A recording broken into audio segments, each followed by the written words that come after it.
এয়া আম খাবৰ কাৰণে লৈছোঁ। নমস্কাৰ জনাইছোঁ সকলোকে। আজি আম খাম ভাবিলোঁ আপোনালোককো দেখাই দিওঁ। আপোনালোকে খাইছে নাই জনাবচোন। মই এয়া আম কাটি লওঁ এতিয়া খাবৰ কাৰণে, কিন্তু দেৰি হৈছে, উপায় নাই আৰু এতিয়াহে খাবৰ কাৰণে ষ্টাৰ্ট কৰিম। আৰু এইটো আমৰ বতৰে হয় খোৱাৰ ন। আপোনালোকে কোনে কোনে খাইছে ক'বচোন।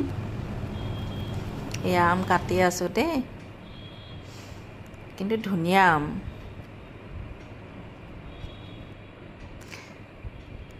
দোকানৰ পৰা মানে বজাৰৰ পৰাহে আনিছোঁ, বজাৰ গৈছিলোঁ, বজাৰৰ পৰা আনিছোঁ। এয়া কাটি আছোঁ মই।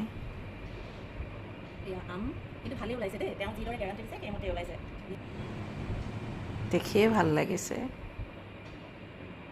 এয়া কাটি লৈছোঁ টুকুৰা কৰি।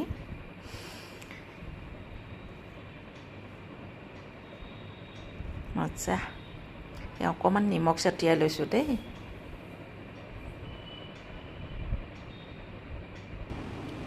এয়া এতিয়া খাব লৈছোঁ দেই। ধুনীয়া মিঠা, যেনেকৈ গেৰাণ্টি দিছে তেনেকুৱাই।